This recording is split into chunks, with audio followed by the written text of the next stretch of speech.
So there's a new system coming to Wizard101, and I'm gonna try my best to explain it.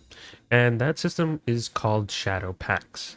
Now, that sounds crazy to even think about, but recently they had a dev live stream where they just talked about specifically Shadow Packs, the introduction, how it works, and it's all coming with the Darkmoor update soon in Wizard101. So like I said, it's a new system. I'm going to try my best to explain it to the best of my abilities. And if there's something I'm incorrect on, I'm hoping if any of the devs are watching to maybe explain it in the comments down below. But I'm going to try my best. And if there's any questions, concerns, or ideas, or anything that you're excited for regarding this update that's coming soon, let me know in the comments down below. Obviously, watch the rest of this video. Let me know what you guys think of Shadow Packs and the whole system coming. But yeah, let me know just in general in the comments down below. But I appreciate everyone that's been watching all the videos. I've always said this. And make sure you guys are subscribed. We're on that grind to 8K subs, and I'm hopefully planning to reach it by the end of the month or by the 23rd. That's my goal, and I'm gonna try to upload as much as I can. It's just I gotta balance a lot of things currently going on in life. So now that we got the introduction stuff out the way, what are Shadow Packs? So let's go over the quick overview about Shadow Packs. So it's a reimagining system of shadow magic that's launching with the Darkmoor update. It aims to make shadow mechanics consistent, thematic, and better explained. I'm gonna put better explained in quotation marks because I've seen people already be hella confused about this whole system, and to be fair, you're going to be. It's a new system. That's how it always is. For example, when Archmastery came out, people were hella confused. Right now, we are hella confused about Shadow Packs, so it's gonna be like that, right? Give it time, and everyone should get a better understanding of Shadow Packs. Now, the original Backlash system was a bit confusing and abandoned, so now they replaced it with a clear pack system. Now, to me, Backlash was very easy to understand. I mean, I don't know how it is for other people. I don't know how it is for the other people in the community, if you are confused or not on the original Backlash system. But to me, it made total sense. I understood how the whole mechanic worked. So I'm not too sure from others' POV. But to them, I guess, hey, it was confusing and abandoned. And now players will learn how shadows work instead of just getting given a spell. You're actually going to be learning about how that spell works. So I assume there's going to be like a quest or some sort of tutorial that we have to go back and do. Now, how do shadow packs work? I know a lot of people are going to ask this question, but shadow packs are basically a thing where you bargain with a shadow creature for power.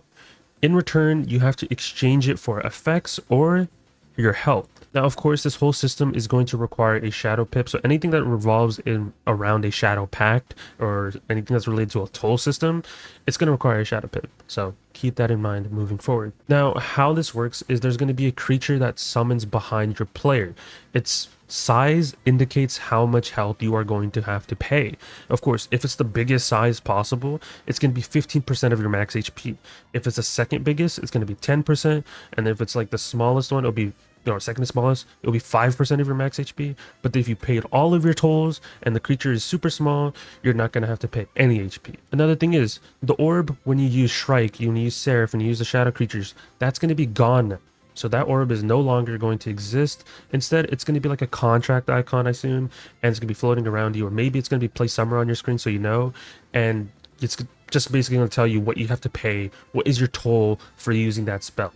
So let's use a spell, for example, that they showed on screen. Let's use Dark Nova example. So Dark Nova is getting completely revamped. Currently, Dark Nova, what it does, and what people used it for back in the day a lot for, was for, I remember, balance PvP. People would just blade stack the crap out of this Nova and just set it up so it just nukes. I would see matches where it does like 20k in PvP. And people use it for other stuff. I haven't used this spell in freaking eons. So this is going to be completely changed. So it's no longer going to be 1200 after 2 rounds. It's going to be 75 damage, shadow damage specifically. It's also going to have a level cap on it now, so it's 97, and it's going to give you 3 20% blades. Another thing is, I'm going to put this in parentheses, it's kind of unrelated, but I hope this doesn't break the Morganthe challenge mode, because that whole challenge mode is all shadowy related. So hey, if any of the devs are watching, please don't break that challenge mode while you're tweaking Dark Nova. Just putting it out there. But if you look at the new card, it says a shadow pact icon at the bottom, or like a toll icon, I guess you can call it. And it says you have to have a dot on yourself. So if you have a hanging effect, in this case, it's going to be a dot on you. It will consume it. Now, once it's consumed, that counts as you paying your toll one time. And it will only consume 1 dot per round. So if you have like 3 dots on you, because if somebody used a fire gin on you and you have 3 dots on you, it's only going to consume 1 of those dots. And if next round, it will check, do you have a dot on you? And if you do, it will consume it. And then when it gets to round 3, it will check one more time, and then it will consume it. Pretty straightforward.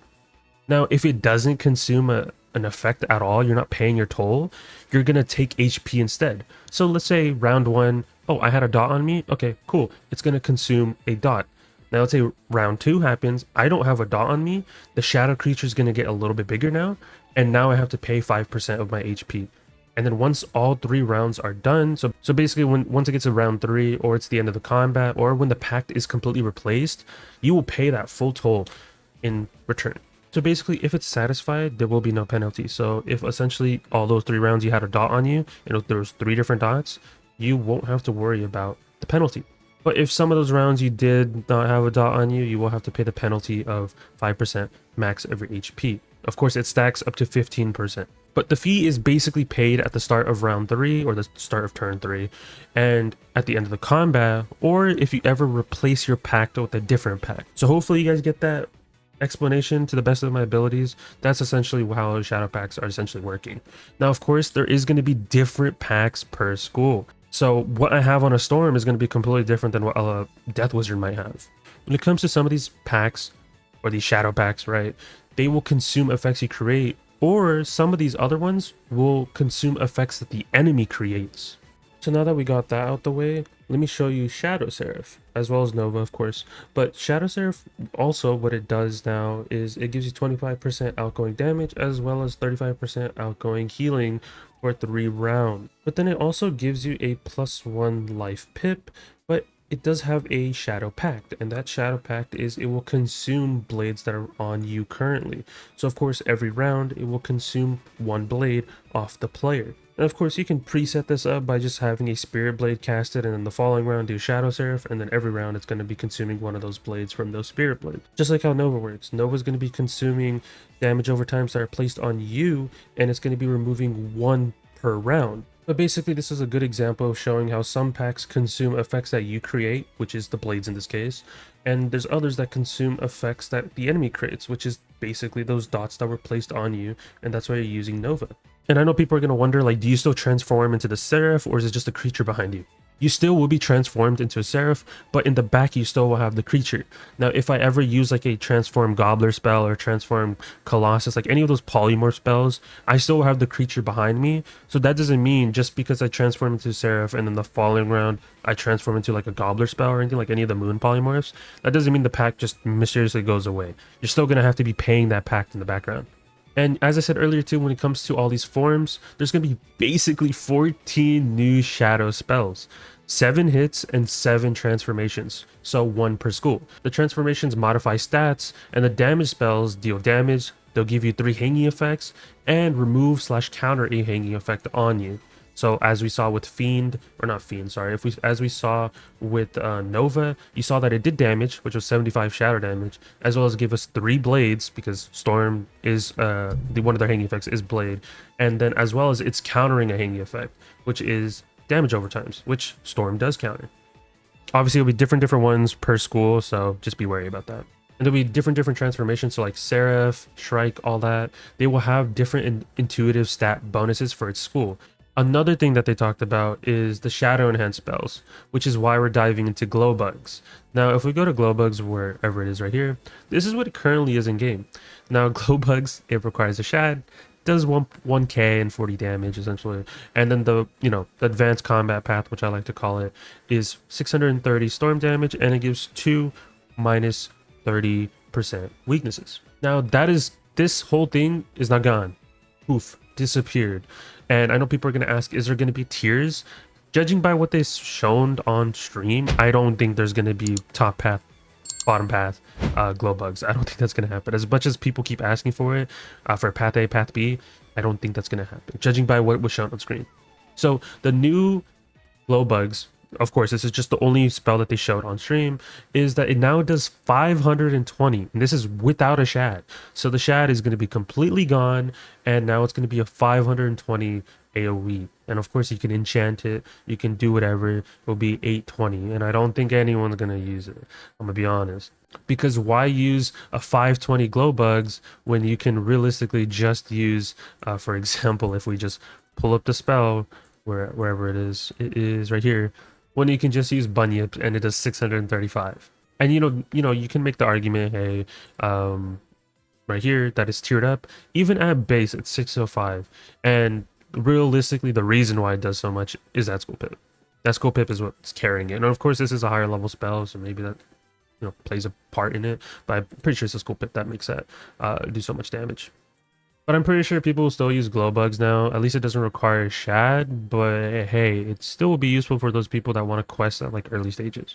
And then when it comes to the advanced combat path, it's doing 540 damage, so which is, I believe, a slight damage change, because the original one is 630, and now what it does, and it clears 2 dots on yourself, in return putting a weakness per clear. So of course, if you clear 1 dot on yourself, you're going to put a minus 20% on them, and if you clear 2, you're going to put 2 minus 20%. Very straightforward. But now they introduced fusions. So we've already had fusions from Selenopolis, and my expectation was we're going to get fusions again, right? Whenever I made my Darkmoor video, I did go with the assumption we're probably going to get some sort of fusions in this update. And lo and behold, they did that. So now you can use those fusions. So for example, they showed that we can fuse a Nova with glow bugs, and you can get 2 new spells. One specifically for Path A, I guess you can say, and then Path B, which I would call advanced. So once you get a glow bugs and you combine it with a Dark Nova, you get a new spell. And this is doing 1145, so slight increased damage to what the original glow bugs is doing, but you also now have to pay a toll, which is every time you have a dot on you, you consume it. And yes, I know people are going to ask, can you still enchant these? It's just like regular fusions, so yes, you can enchant these. You're going to have to get a glow bugs, combine it with a dark nova, and then combine it with an enchant. So you're going to need 3 specific cards for this fusion. And I don't know how often people are going to be doing that now, because it takes 3 slots in your deck. And then there is the advanced combat variation, which is doing 865 now, which is more damage, because of course, you can split it amongst targets, but if you're just using it on one target, it's 865. And then now it's putting 3 weaknesses on the enemy that are minus 30%. And as well as you do pay a toll is having dots on you, which is pretty strong in my opinion. But if you don't have those dots on you, you will be paying a price. So it's good to a certain extent, because hey, it's doing those 3 weaknesses, you're doing a solid amount of damage. But if you don't have dots on you, you will be paying a huge toll. So that's like the punishment that you get from this spell. Very interesting to see. And I know some people can be like, can you enchant it? You can, but I don't see a reason of enchanting that at all, if I'm being honest. Even if you enchant it with a 300, it's just worse than glow bugs. I mean, hey, if your argument is like, I really just want to use this spell, go for it. But Triton exists, and you could just do more damage with Triton, in my opinion. So there's just my take on that. But for advanced combat purposes, hey, this looks like a really interesting spell to a certain extent. And they also did have some notes that I'll just quickly talk about that I wrote on here. Is that former shadow enhanced spells are now non-shadow by default. They can be fused with a shadow pact in shadow fusions for extra effects, like as I was stating. An example was shown, which is the fusing Dark Nova with glow bugs to make it a stronger AoE, as well as this gives people the ability of using these spells without having to wait for shadow pips. Now there are some other things that they mentioned. Donate Shadow is the only Shadow Pip spell that doesn't require a Shadow Pact. So when they mention Donate Shadow, I don't know if they mean Donate Shadow or Dark Surge. I assume Dark Surge is going to remain the same, but Donate Shadow isn't going to require a pact. Also, writing of the skills and Eye of Legends, I don't know what's going to happen with those spells. I don't think anything will happen, but who knows. But if that's the case, I wonder what Dark Surge is even going to do. What's going to be the toll for it? I have no clue. It adds a lot of different interactions, and if Donate Shadow is the only one that doesn't get changed, I don't know how I feel about that. I mean, who's using Donate Shadow? I don't know, you guys let me know if you're still using Donate Shadow in 2025. I've never used it. I think I maybe used it once just to showcase it in some sort of video, but I've never actually used Donate Shadow. I don't know. A couple other things that they mentioned is any school can train Dark Nova. I don't know what that means. Does that mean the original Dark Nova or the new one? I don't know. They didn't really specify that to a certain extent. Also, the health payment from Pacts is less punishing from the old ones. So old Backlash would be very punishing. The new whole pack system and stuff like that is going to be less punishing on your health. So that's cool to see.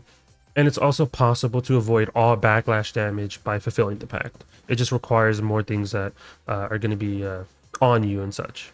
Also, you can prepay the pact cost by just having a tri-blade on you before the transformation. So that's pretty good to see. Also, opponents can remove your effects before the pact completes, which is very interesting to see. I wonder how that's going to play a part when it comes to PvP stuff. Now, another spell that got changed, of course, is the Shrike. And what they're doing now with Shrike is it gives 40% Pierce, as well as it gives you 1 mid pip. The pact that's going to be required for Shrike is going to be harmful wards on the enemy. Very, very interesting. So I don't know how that will be.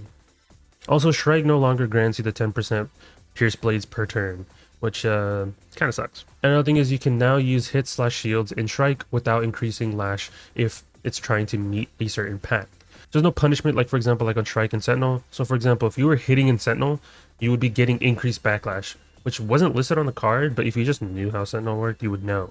And none of that is obviously going to exist. So that's very interesting to see. But that's basically everything that they explained in the stream in a nutshell. I know a lot of people are going to have a lot of questions. I still have a lot of questions when it comes to like how viable this is in certain aspects of the game. I know PvP players are going to love this sort of mechanic. They're probably going to be using it. Advanced combat, I don't think we're going to be using it till we get some sort of challenge mode or some sort of raid in the future that kind of gives us that incentive. For example, the Ghastly raid gave us the incentive of school pips and such, because we want to use school pips, which eventually happens. So when we get a new mechanic like this, I expect the next raid to involve this mechanic in some sort of way. That's usually what happens with new things that come out. At least just judging by me playing the game and seeing how past trends have been. And they also talked about how shadow generation works, because currently we have this whole rating system currently in PvE and PvP, but the only answer that they said was that, hey, they don't think anything's going to be changing for PvE. So I wonder how shadow rating is going to work for advanced combat, as well as, PvP players, etc. Like when it comes to like advanced combat stuff. So it'll be kind of interesting to see what they do when it comes to that regard. But yeah, overall, I think my thoughts are just, it's very interesting to see. I don't know how much I'm going to be using these. Like for example, if I'm questing, if I'm farming something, there has to be a really good incentive for me to be using these. I think these spells, just so far, just me judging by how they're going to be, I think it's really only for PvP and advanced combat players. That's just my take on it so far. Maybe there's something interesting else that's going to be coming in the update that's related for casual questers.